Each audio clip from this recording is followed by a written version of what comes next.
Bismillahirrahmanirrahim. Dear students, Assalamu alaikum. I'm your English teacher, Professor Ashkar Bhatti. Students, this is our lecture number 65 and we are going to start chapter number 6 from our book number 2. You know, book number 2 कौन सी है? Modern Prose and Heroes. So, book 2 का जो lesson number 6 है, उसका title है The Man Who Was a Hospital by Jerome K. Jerome. Dear students, you are already informed of Jerome K. Jerome. Yes, book 1 में इनकी लिखी हुई story number 15 आप ऑलरेडी पढ़ चुके हैं. जेरूम के जेरूम का पूरा नाम जो है वो जेरूम क्लैप्का जेरूम था और ये एक इंग्लिश राइटर थे. The man who was a hospital भी एक ह्यूमरस एसे है. सो आइए सबसे पहले हम जानेंगे कि ह्यूमरस एसे क्या होता है. So dear students, draw your special attention to white board. A type of personal और फैमिलियर एसे, मजमून नवीसी की ये एक किस्म है जो कि क्या है, जाती नोयत की या फिर जानी पहचानी आम नोयत की ये ऐसे राइटिंग की एक किस्म है. That has the primary aim of amusing readers, जिसका बुनियादी अवलीन जो मकसद होता है वो अपने कायरीन को हंसाना, उन्हें महजूज होने का मौका बख्शना है. रादर देन, बरअक्स इसके इन्फॉर्मिंग और परसुएडिंग देम, बरअक्स इसके कि उन्हें ऐसे के जरिए कुछ मालूमात दी जाए या कुछ तरगीब और तहरीक दी जाए. डियर स्टूडेंट्स, मुसन्नफ का जो प्राइमरी एम है वो आपको हंसाना है ताकि आप इस सब्जेक्ट मैटर से, आप इस टॉपिक से महजूज हों. वो आपको कुछ मालूमात नहीं दे रहे, हां, लेकिन फिर भी यहां अगर बात की जाए the man who was a hospital की, वो आदमी जो कि एक अस्पताल था, इस ऐसे में जेरूम के जेरूम आखिर पे हमें कुछ नसीहत भी करते हैं. सो आइए sum and substance of the lesson को जरा डिस्कस करेंगे. सो इंट्रोडक्शन टू द ऐसे की तरफ बढ़ते हैं. The man who was a hospital is an example of Jerome's fine humour. ये जो मजमून है the man who was a hospital, ये जेरूम की आला दर्जे की जो मजाक की हिस्स है उसकी एक शानदार मिसाल है. ही एग्जैजरेट्स, जी हां, एग्जैजरेशन का भी यहां पे भरपूर इस्तेमाल किया गया है. मुसन्नफ जो है एग्जैजरेट करते हैं, वो मुबालगाबाजी का इस्तेमाल करते हैं, मुबालगा आराई का इस्तेमाल करते हैं. बट द स्टोरी, मगर फिर भी ये जो कहानी है इज बेस्ड अपॉन, ये मबनी है, मुनहसिर है, sound observation of human behaviour, इंसानों के रवैयों से मुतल्लिक उनके यानी किनके, मुसन्नफ के एक साउंड ऑब्जर्वेशन से जो है ये ताल्लुक रखती है. डियर स्टूडेंट, उनका बड़ा कीन मुशाहिदा है इंसानी रवैये का. मुसन्नफ डेफिनेटली कीन ऑब्जर्वर्स होते हैं. सो मुसन्नफ ने भी एक इंसानी रवैये की साउंड ऑब्जर्वेशन इस जो मजमून में पेश की है. आइए देखते हैं कि वो इंसानी रवैया क्या है.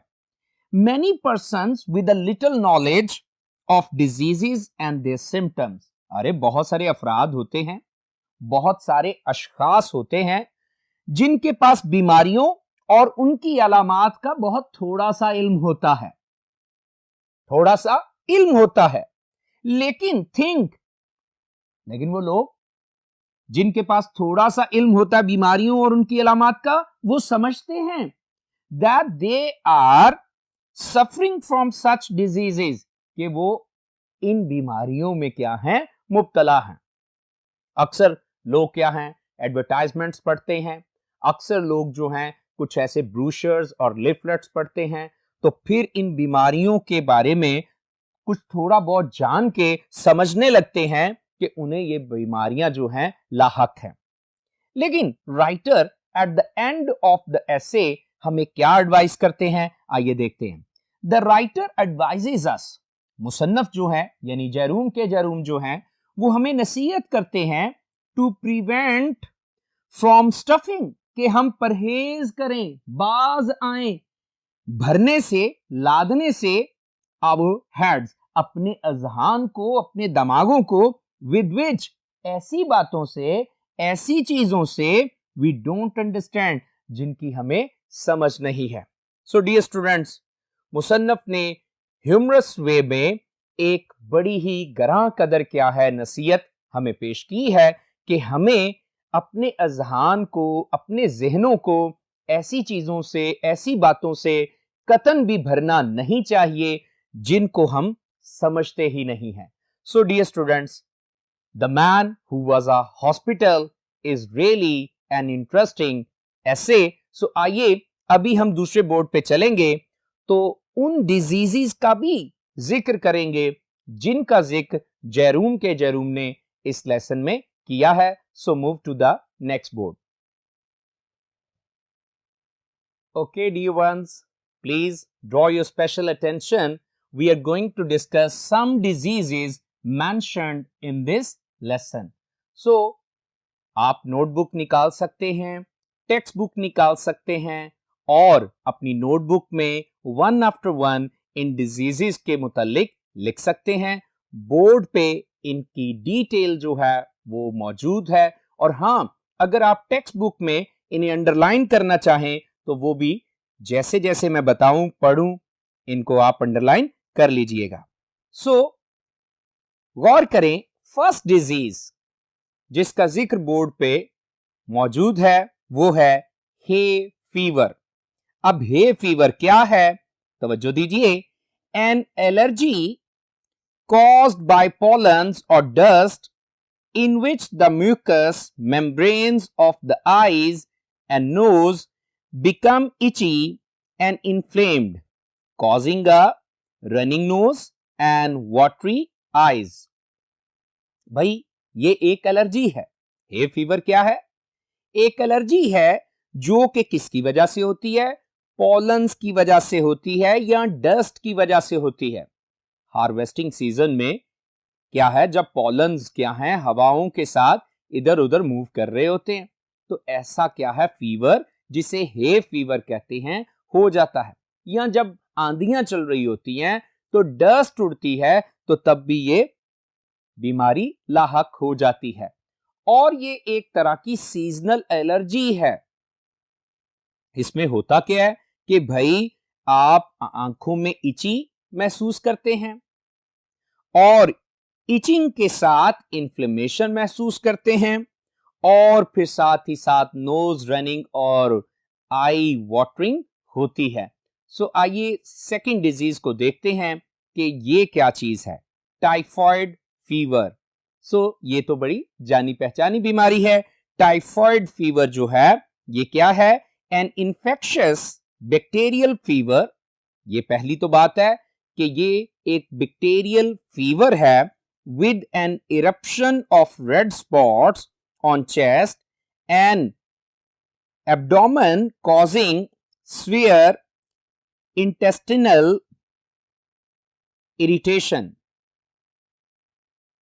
So dear students, अगर देखा जाए तो टाइफॉइड फीवर जो है इसके सिम्टम्स में बताया गया है कि चेस्ट पे और पेट पे क्या है, कुछ रेड जो हैं वो स्पॉट्स हो जाते हैं, और फिर साथ ही साथ जो पेट में और इंटेस्टाइन्स में क्या है, इरिटेशन है, फीवर के साथ होती है। सो आगे चलते हैं। नेक्स्ट जो डिजीज है वो है सेंट वाइटिस डांस, और ये क्या है? A muscular disease. बोर्ड पे देखते जाइए। In which parts of the body make sudden uncontrollable movement. भाई ये एक मस्कुलर क्या है, डिजीज है, जिसमें बेकाबू क्या है, बॉडी के पार्ट्स क्या हैं वो हरकत करने लगते हैं। यानी भाई बॉडी की जो क्या है पार्ट्स की मूवमेंट है वो अपने बस में नहीं होती। सो उर्दू में अगर इसे डिस्कस किया जाए तो राशा एक बीमारी है जिसके सिम्टम्स तकरीबन इससे मिलते जुलते हैं सेंट वाइटिसिस डैन से। सो आइए फोर्थ डिजीज को देखते हैं, brides disease, a disease involving chronic inflammation of the kidneys. अब ये क्रॉनिक क्या है? इन्फ्लेमेशन, सोजिश होती है किडनीज में, उससे मुतल्लिक क्या है? ये बीमारी है। और आइए फिफ्थ पे है कॉलरा, हैजा इसे कहते हैं। और हैजा जो है ये काफी वेल नोन क्या है? डिजीज है। आइए इसके बारे में पढ़ते हैं। A fatal bacterial disease of the small intestine from infected water supplies causing severe vomiting and diarrhea। जानते हैं हैजा में क्या होता है? भाई शदीद क्या है? वॉमिटिंग होती है और पेचिश लग जाते हैं, और ये असल में गंदे पानी की वजह से और खाने पीने की गंदी खुराक की वजह से ऐसा बैक्टीरियल इन्फेक्शन होता है। सो नेक्स्ट जो डिजीज है वो है डिप्थेरिया, और इसके बारे में आप ऑलरेडी जानते हैं क्योंकि आपने फर्स्ट ईयर में the use of force lesson में इसके बारे में पढ़ा हुआ है। लेकिन आइए फिर देखते हैं। An acute highly contagious bacterial disease causing inflammation of the mucous membranes and forming a false membrane in the throat that hinders breathing and swallowing। So dear students, गदूद जो गले में हैं उन पर एक फॉल्स मेम्ब्रेन, झिल्ली बन जाती है जो कि फिर सांस लेने और क्या है कुछ खाने पीने में भी, निगलने में भी दुश्वारी पैदा कर देती है। सो ये एक अक्यूट और हाईली कंटेजियस बैक्टीरियल डिजीज है। सो आइए नेक्स्ट डिजीज को देखते हैं, हाउस मेड्स नी। कुछ तो बीमारियां ऐसी हैं जिनके बारे में कभी आपने सुना भी नहीं, लेकिन जैरूम ने उनका जिक्र किया है।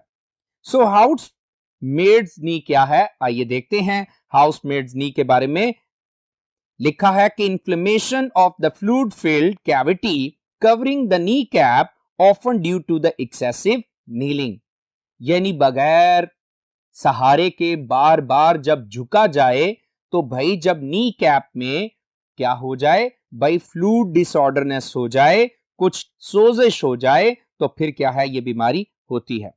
आइए सेकंड लास्ट डिजीज के बारे में पढ़ते हैं, gout, a disease in which defective metabolism of uric acid causes arthritis especially in the smaller bones of the feet and causes episodes of acute pain।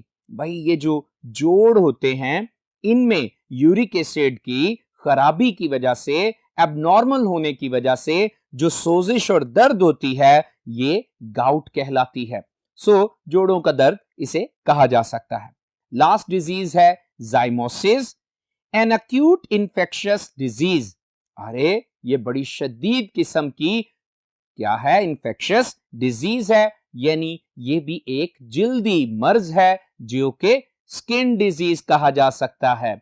So dear students, ये तो चंद diseases थी जिनका जिक्र इस लेसन में किया गया है। सो आइए अगले हम बोर्ड पे चलेंगे और इस लेसन की टेक्स्ट को स्टार्ट करेंगे। So let's move to the next board. Okay students, draw your special attention to whiteboard. Text is also available on whiteboard, and please jot down important meanings and synonyms. So let's start. The man who was a hospital by Jerome K. Jerome। The man who was a hospital, वो आदमी जो कि क्या था? अस्पताल था। It was my liver that was out of order। ये मेरा जिगर था जो कि खराब था। आउट ऑफ ऑर्डर ये एक इडियम है, इसका मतलब खराब था, सिक कह सकते हैं।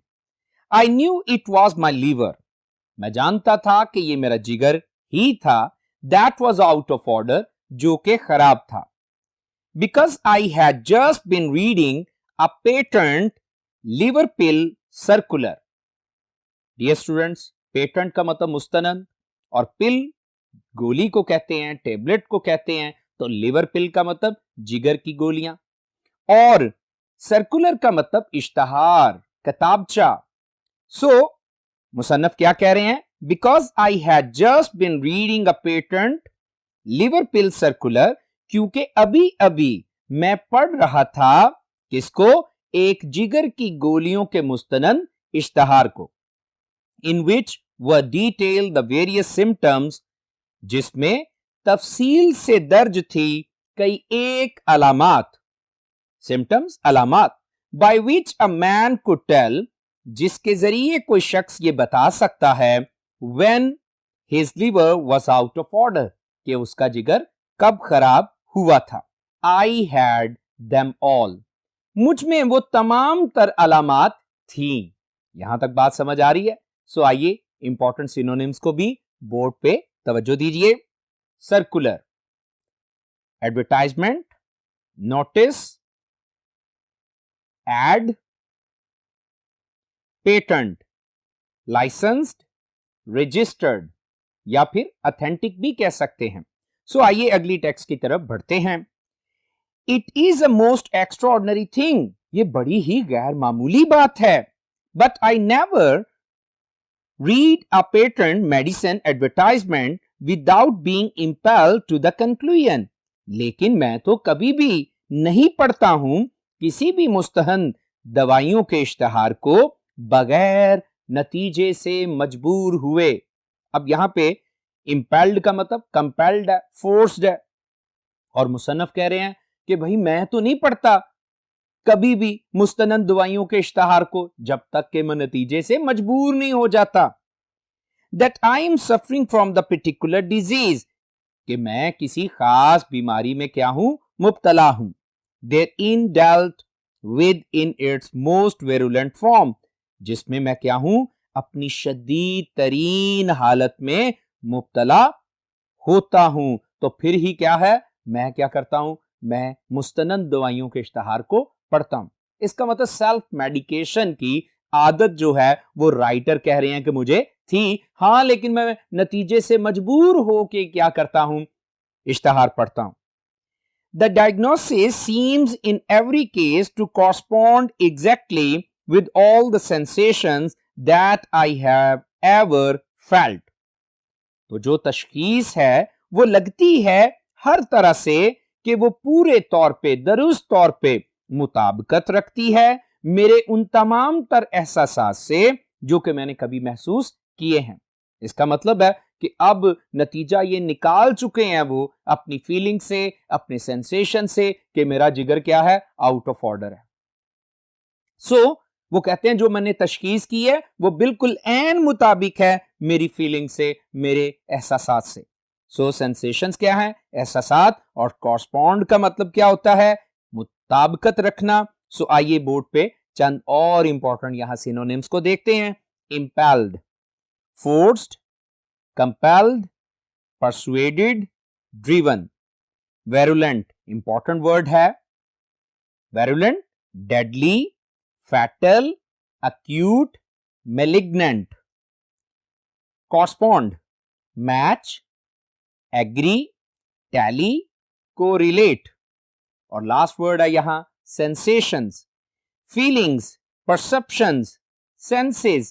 सो आइए अगली टेक्स्ट की तरफ बढ़ते हैं। I remember going to the British Museum one day. मुझे याद पड़ता है कि एक दिन मैं बरतानवी म्यूजियम में गया था to read up the treatment for some slight ailment, किसी मामूली सी बीमारी के इलाज के बारे में पढ़ने के लिए। इसका मतलब है सेल्फ मेडिकेशन की आदत जो है वो राइटर को थी। सो ये कोई और वाकया है, लिवर आउट ऑफ ऑर्डर होने वाला वाकया और है, और अब एक और वाकया जो है वो यहां बता रहे हैं। क्या कहते हैं? I remember going to the British Museum one day. अरे मुझे याद है कि मैं एक दिन क्या गया था? ब्रिटिश म्यूजियम में, टू रीड अप। अब ये जो रीड अप है, याद रखिए, तहकीक की निगाह से किसी चीज को पढ़ना या तहकीकी नुक्ता नजर से किसी चीज को पढ़ना रीड अप होता है। तो वो क्या करने गए? स्लाइट एलमेंट, एक मामूली सी बीमारी का इलाज पढ़ने के लिए वो ब्रिटिश म्यूजियम गए। Of which I had a touch. Touch का मतलब डाउट, जिसका मुझे क्या था, खदशा था। और आगे देखें, हाइफन के बाद लिखा है हे फीवर, और मैं आपको बता चुका हूं हे फीवर क्या है, ये एक सीजनल एलर्जी है। सो कहते हैं मुझे इसका खदशा था कि मुझे हे फीवर है, और मैं ब्रिटिश म्यूजियम इस बीमारी के बारे में पढ़ने चला गया। जबकि याद रखिएगा कि ऊपर जो बीमारी लिवर आउट ऑफ ऑर्डर वाली है वो और वाकया है, और ये वाकया और है। I fancy it was, fancy think, मेरा ख्याल है यही बीमारी थी। I got down the book, मैंने किताब को निकाला, and read all I came to read, और वो सब कुछ पढ़ डाला जो मैं पढ़ने आया था। And then in an unthinking movement, और फिर एक गैर शऊरी लम्हे में, बगैर सोचे समझे लम्हे में, आई आइडली टर्न द लीव्स, मैंने लापरवाही से, बेकार ही क्या कर दिया, सफात को पलट दिया। Idly, uselessly, aimlessly. And began to indolently study diseases, और मैंने सुस्ती से, काहली से बीमारियों का मुताला करना शुरू कर दिया। इंडोलेंटली, सुस्ती से, काहली से। जर्नली, कैसे शुरू कर दिया मुताला, आम तौर पे मैंने बीमारियों का मुताला करना सुस्ती से शुरू कर दिया। आई फॉरगेट, मैं भूल गया हूं, which was the first distemper, कि पहली वो बीमारी कौन सी थी। डिस्टेंपर का मतलब भी डिजीज। आई प्लंज इनटू, जिस पे मैं पहुंचा था। प्लंज इनटू का मतलब जंप्ड इनटू, लेकिन रीच्ड भी कह सकते हैं। सम फीयरफुल डेवस्टेटिंग स्कॉर्ज, और ये कोई खौफनाक तबाहकुन क्या थी, बीमारी थी। डेवस्टेटिंग तबाहकुन, और स्कॉर्ज बीमारी, और फियरफुल डेडली, हॉरिबल वगैरह वगैरह। I know, and before I had glanced half down the list of premonitory symptoms, मैं जानता हूं, मगर इससे पहले कि मैं देख चुका होता, निगाह डाल चुका होता, इन तबाई अलामात की फहरिस्त को आधा देख चुका होता। It was born in upon मी, तो ये बात मुझ पर आया हुई, ये एक इडियम है। बॉर्न इन अपॉन मी, ये बात मुझ पर आया हुई। That I had Fairlie got it, कि ये बीमारी भी काफी अच्छी तरह से, खूब ज्यादा मुझे लगी हुई है। अब याद नहीं है कि बीमारी कौन सी थी, लेकिन जैसे ही मैंने किताब पढ़ी तो क्या है, इस बीमारी पे पहुंचा, तो मुझे लगा कि ये बीमारी भी मुझे अच्छी खासी लगी हुई है। सो आइए यहां पे इंपॉर्टेंट वर्ड्स हैं, इनके सिनोनिम्स डिस्कस करते हैं। Ailment, disease, malady, illness, disorder. Indolently, lazily, carelessly, leisurely, slowly. Devastating, disastrous, harmful, traumatic, wrecking. Scourge, disease, ailment, malady, distemper. और premonitory, warning, pre-indication, cautionary. So students, यकीनन इंटरेस्टिंग लेसन है। आइए आगे देखते हैं कि क्या होता है। I sat for a while frozen with horror. मैं थोड़ी देर के लिए खौफ से मुंजमिंद बैठ गया। फ्रोजन का मतलब chilled. And then in the listlessness of despair, और फिर बेजारी और बेचैनी के साथ मायूसी के आलम में, डिस्पेयर का मतलब disappointment. I again turned over the pages, मैंने दोबारा सफात को पलटा। टर्न ओवर, पलटा। आई केम टू टाइफाइड फीवर, मैं मुतादी बुखार पे पहुंचा। रेड द सिम्टम्स, उसकी अलामात को पढ़ा। सिम्टम्स क्या है, indications, science. Discovered that I had typhoid fever, और मैंने दरियाफ्त किया कि यह बीमारी भी मुझे, टाइफाइड फीवर भी लगी हुई है। Just have had it for months without knowing it, और मुझे इल्म भी नहीं हुआ, और काफी महीनों से यह बीमारी मुझे लगी हुई है। वॉन्डर्ड, मैं हैरान हुआ, हैरानी से सोचने लगा, what else I had got, कि और क्या क्या बीमारी मुझे लगी हुई है। टर्न्ड अप सेंट वाइटिसिस डांस, मैं कौन सी बीमारी पे पहुंचा, मैं सेंट वाइटिसिस डांस पे पहुंचा। याद है मैंने बताया था कि ये एक मस्कुलर डिजीज है जिसमें कपकपा सा तारी रहता है, बॉडी के पार्ट्स जो हैं अनकंट्रोलेबली मूव करते हैं। मैं सेंट वाइटिसिस डैंस पे पहुंचा, फाउंड, और मैंने जाना, मैंने देखा, एज आई एक्सपेक्टेड, जैसा कि मुझे तवक्को थी, that I had that too, कि ये बीमारी भी मुझे लगी हुई थी। Began to get interested in my case, मैंने अपने मामले में, अपने इस केस में दिलचस्पी लेना शुरू कर दिया।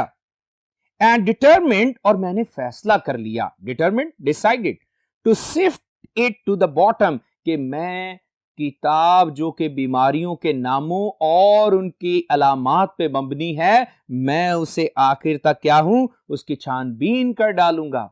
सिफ्ट का मतलब क्या है? छानबीन करना। एंड सो स्टार्टेड अल्फाबेटिकली, और फिर मैंने हरूफे तहज्जी की तरतीब से मैंने उसे शुरू कर दिया।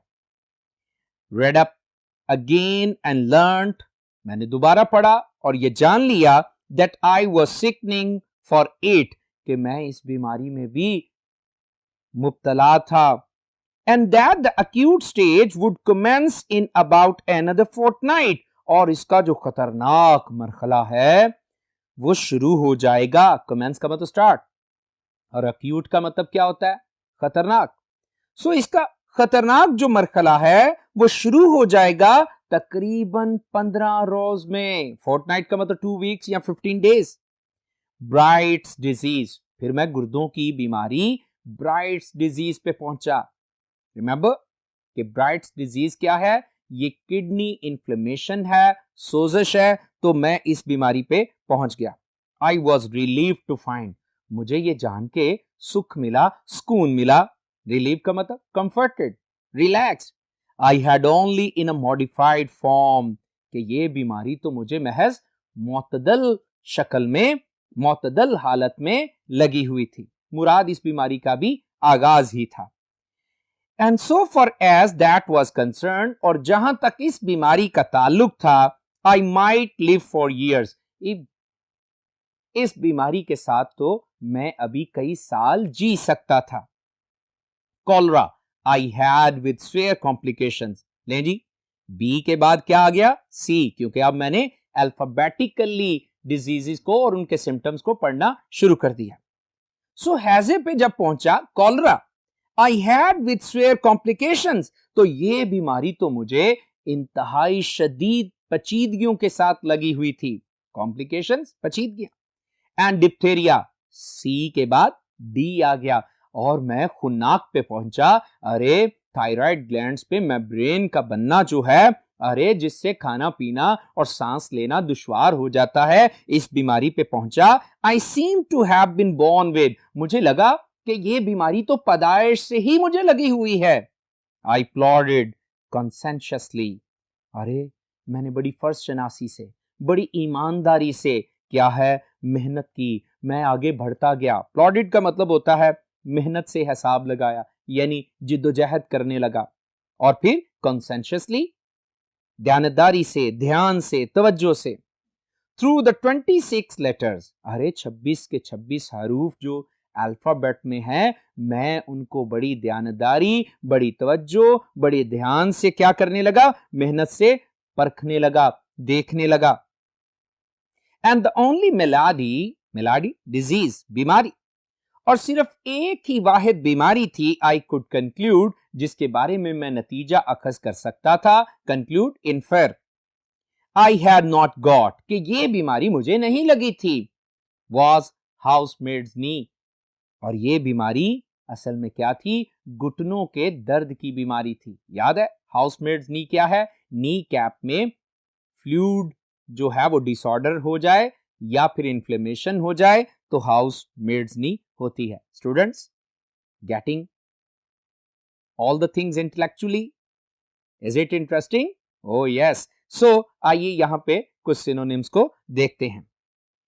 लिस्टलेसनेस, तो फर्स्ट वर्ड क्या है? Listlessness, weariness, sluggishness, impassivity, inaction, और सेकंड वर्ड है sift, investigate, probe, examine, analyze, sickening, feeling sick, ailing, indisposed, out of sorts, commence, start, begin, initiate, originate, plauded, very important word, moved, searched, proceeded, advanced, conscientiously, carefully, honestly, faithfully, devotedly.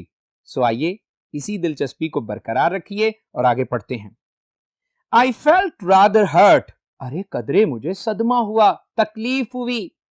About this at first. पहले पहल तो इसके बारे में मुझे क्या हुआ? सदमा हुआ. क्या सदमा? कि मुझे हाउसमेड नी ये बीमारी क्यों नहीं लगी? तो आइए देखते हैं. It seemed somehow to be a sort of slight. Slight का मतलब बेइज्जती. अरे मुझे लगा ये एक तरह से किसी ना किसी तरह से ये बेइज्जती की बात है. Why hadn't I got housemaid's knee? मुझे ये घुटनों का दर्द क्यों नहीं लगा? Why this invidious reservation? Reservation का मतलब restriction और साथ ही साथ यहाँ ट्रीटमेंट भी इसका मीनिंग हो सकता है. और invidious का मतलब क्या होता है? Unpleasant, unjust. अरे मेरे साथ ये नागवार सलूक, ये नागवार बर्ताव क्यों बरता गया?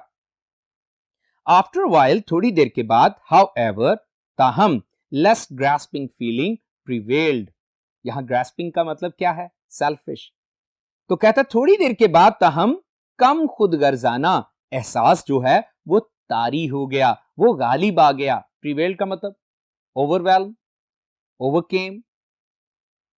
I reflected, pondered, thought. मैंने सोचा that I had every other non-malady in the pharmacology. कि मुझे हर दूसरी जानी पहचानी जो बीमारी है वो तो क्या है? वो लगी ही हुई है. मुराद, मैंने अपने दिल को दिलासा दिया कि जब दूसरी जानी पहचानी बीमारियां जो कि फार्माकोलॉजी में हैं वो अगर मुझे लगी हुई हैं तो फिर क्या है? It's okay. फार्माकोलॉजी, ठीक है, book of diseases. And I grew less selfish, और मैं कम खुदगर्ज हो गया. एंड डिटरमिन्ड, और मैंने फैसला कर लिया टू डू विदाउट हाउसमेट्स नी, कि मैं इस घुटनों के दर्द के बगैर ही गुजारा कर लूंगा. गाउट, लें जी, मैं जी पे पहुंचा तो बीमारी का नाम क्या है? गाउट. और गाउट मैंने बताया था कि ये जोड़ों का दर्द है. सो गाउट पे पहुंचा तो क्या हुआ? इन इट्स मोस्ट मेलिग्नेंट स्टेज. अरे ये बीमारी तो बड़ी ही अपनी खतरनाक मोहलक तरीन क्या है हालत में मुझे लगी हुई थी. इट वुड अपीयर, मुराद ये जाहिर हो चुकी थी अपनी मोहलक तरीन हालत में. हैड सीज मी, और इसने मुझे जकड़ लिया हुआ था. सीज का मतलब ग्रास्प, ग्रिप्ड. इसने मुझे जकड़ लिया हुआ था without my being aware of it, कि मैं इससे खबर भी नहीं रखता था, आशना भी नहीं था, वाकिफ भी नहीं था. एंजाइमोसिस, और शुक्र है कि जेड आ गया और आखिरी बीमारी जाइमोसिस पे पहुंचा. तो याद रखिए ये स्किन डिजीज है. I had evidently clearly, obviously, और ये बीमारी जो है वाजे तौर पे been suffering with from boyhood, इस बीमारी में मैं अपने लड़कपन से ही मुब्तला हूं. There were no more diseases after zymosis.